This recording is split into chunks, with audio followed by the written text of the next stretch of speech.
एक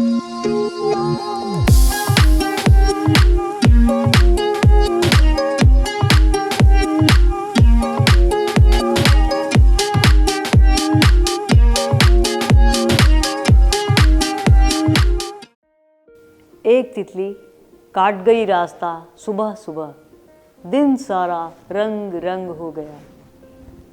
बस कुछ इसी तरह से जीवन में कविता रंग लाती है, उमंग लाती है और जीवंतता लाती है।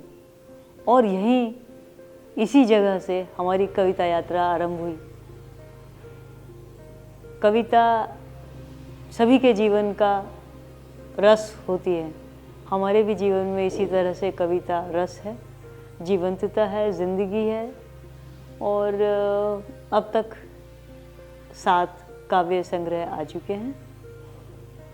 पहला काव्य संग्रह कैनवस राजकमल प्रकाशन द्वारा प्रकाशित हुआ था और शबाना आज़मी जी द्वारा लॉन्च किया गया था, लोकार्पित हुआ था। दूसरा काव्य संग्रह था धूप के रंग, जो कि पेंगुइन द्वारा आया था। पेंगुइन ने इसे प्रकाशित किया था, ये पूरी तरह से हिंदी में था, जबकि कैनवस जो था वो 3 फॉर्मेट्स में था।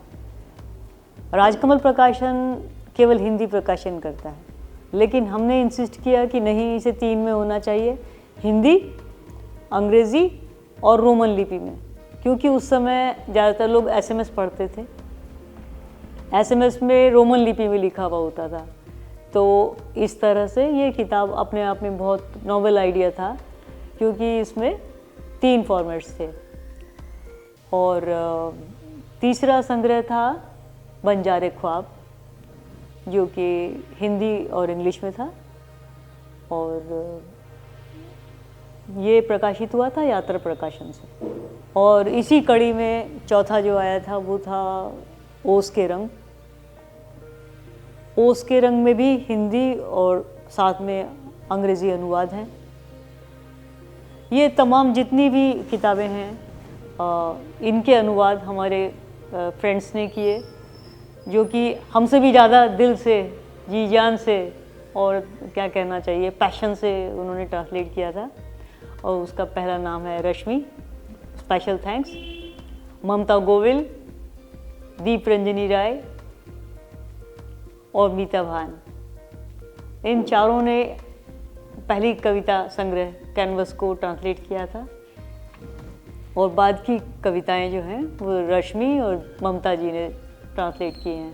इसके बाद एक कविता संग्रह आया है चुल्लू भर चांदनी, ये रे माधव से आया है। इस प्रकाशित काव्य संग्रह को काव्य संग्रह कहना ज़रा कठिन है, इसका नाम हमने दिया है गज़ल संग्रह। गज़ल क्यों? ये हमारी अब तक की तमाम कविता संग्रहों से अलग है। ये इसमें कविताएं नहीं हैं।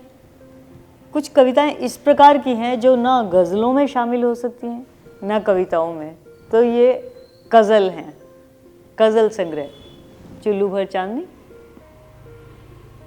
और इसके बाद एक और संग्रह आया है, वो बहुत छोटी कहानियों का संग्रह है, जिन्हें हम स्केच कह सकते हैं, जो कुछ जीवन के अनोखे अनाम पलों को कैप्चर करने का एक अवसर है, एक मौका है, बस एक पल भर है।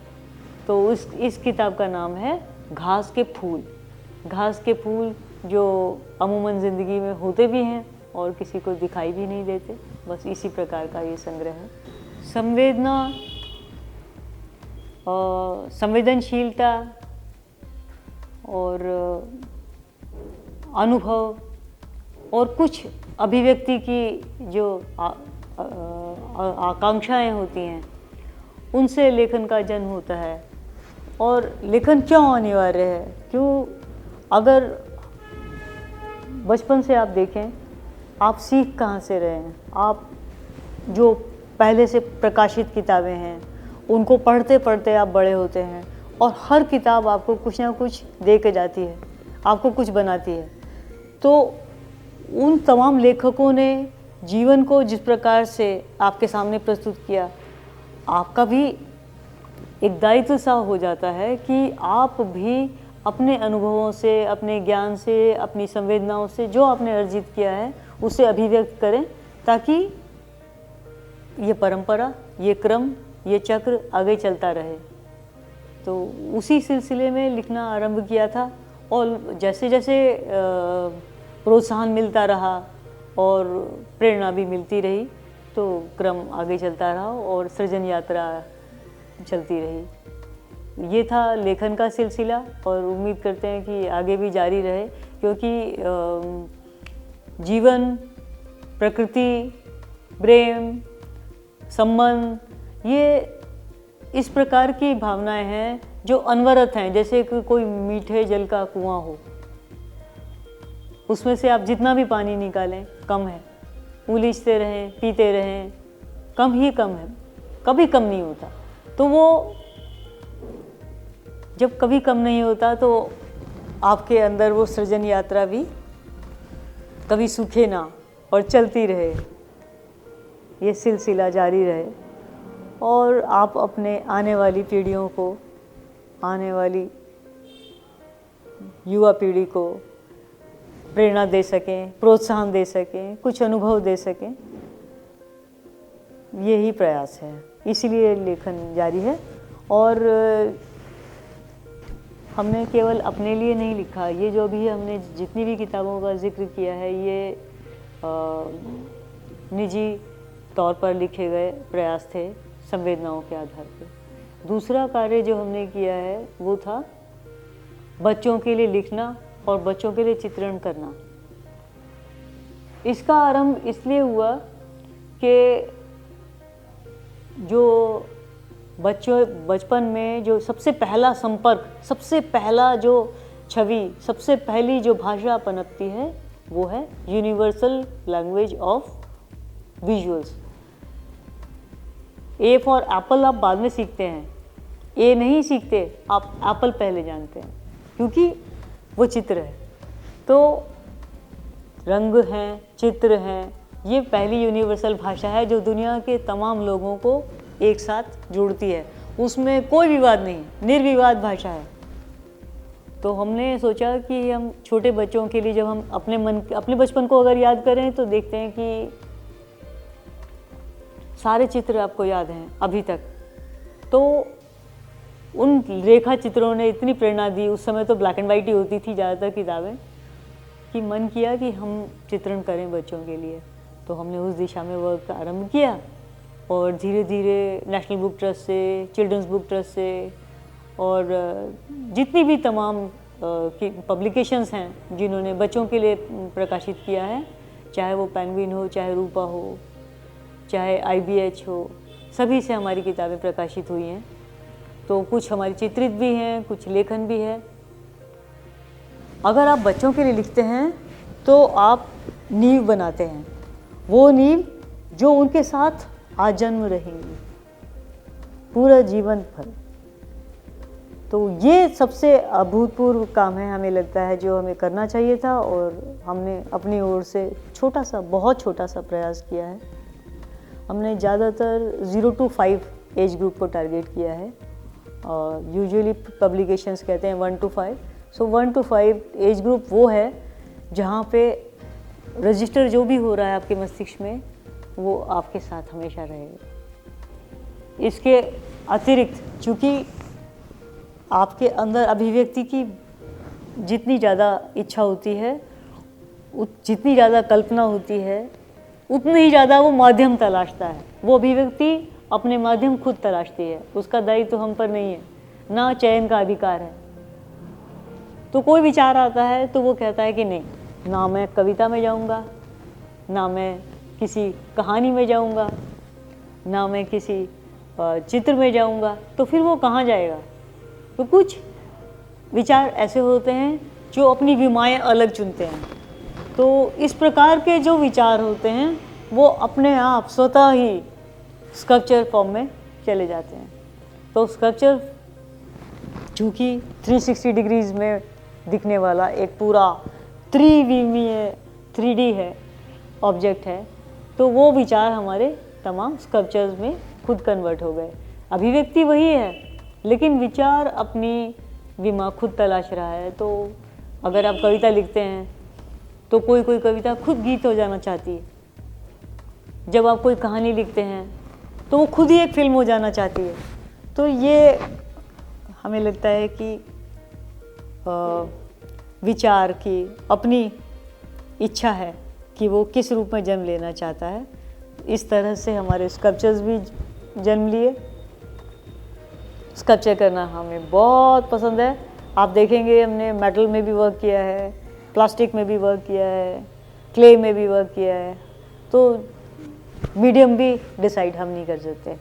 मीडियम तक भी विचार खुद निर्णय लेता है कि वो किस फॉर्म में जाना चाहता है। हमें NCERT का national award for children's literature मिला था, गुलजार साहब द्वारा प्रस्तुत किया गया था, जो कि हमारे लिए बहुत गर्व का, बहुत सम्मान का पल था। एक दूसरा अवार्ड जो हमें मिला था वो था पहली किताब कैनवस कविता संग्रह के लिए हिंदी अकादमी का। वो हमें शीला दीक्षित जी द्वारा सम्मान मिला था और बहुत बड़े बड़े कवि वहाँ पर मौजूद थे। ये अनोखा पल। और एक और पल हमारे कला ने हमें दिया था, वो था उत्तरांचल कला परिषद द्वारा एक प्रदर्शनी हुई थी जिसमें हमारे एक स्कल्पचर को पुरस्कार मिला था। तो वो राज्यपाल जी द्वारा दिया गया था। इसके अतिरिक्त as a professional advertising professional हूँ और कई फिल्म्स लिखी हैं, सॉन्ग्स लिखे हैं। चूँकि मैंने एडवर्टाइजिंग में कई वर्ष गुजारे हैं जीवन के, तो बहुत सारे नेशनल और इंटरनेशनल कैंपेन्स किए, सक्सेसफुल कैंपेन्स किए और बहुत सारे नेशनल और इंटरनेशनल अवार्ड्स भी मिले हैं। हमारा तो यह मानना है कि हर व्यक्ति को किसी भी तरह, अब जो आने वाली युवा पीढ़ी है विशेषकर, उसके लिए हम कहना चाहते हैं कि ये दौर ऐसी टेक्नोलॉजी का है जिसमें हर नित नए प्रोग्रेशन हो रहा है। AI भी आ चुका है और उसमें क्या है, डिपेंडेंसी ज़्यादा से ज़्यादा मीडियम की तरफ होती चली जा रही है। ज़्यादा से ज़्यादा समय आपका इन्वॉल्व हो जाता है, आप इन्फॉर्मेशन बहुत ज़्यादा पा रहे हैं, पर थोड़ा सा फ़र्क होता है इन्फॉर्मेशन में और ज्ञान में। ज्ञान में और इन्फॉर्मेशन में क्या फ़र्क है, पहले तो ये जानना सभी के लिए अनिवार्य है कि जो इन्फॉर्मेशन आपके पास आती है उसमें आप अपने ऑब्जर्वेशंस, अपने अनुभव, अपनी अभिव्यक्ति मिलाएंगे तो आप अपनी ज्ञान यात्रा पाएंगे। पर आप अपने आप को समय तो दीजिए, अपनी संवेदनशीलता को जागृत तो कीजिए।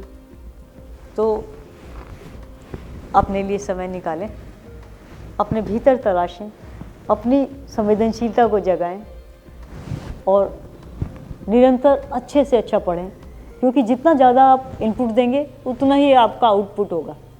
तो अधिक से अधिक देखें, अधिक से अधिक जानें, अधिक से अधिक समझें, अधिक से अधिक लोगों को मिलें। तब जैसे जैसे आप देखेंगे कि दुनिया जीवन को एक विस्तृत विशाल रूप में जाने, क्योंकि वो एक जितना ज़्यादा छोटा संकुचित हो जाता है, एक मोबाइल फ़ोन में समा सकता है वो, लेकिन मोबाइल फ़ोन में जीवन नहीं है। जीवन तो आपके निजी रिश्तों में है, आपके परिवार में है, मित्रों में है, जीवन में है, प्रकृति में है, पशुओं में है, पक्षियों में है, तितलियों में है। तो वो रंग आप अगर आप तलाशें, उसके बारे में सोचें और लिखें तो है मज़ा।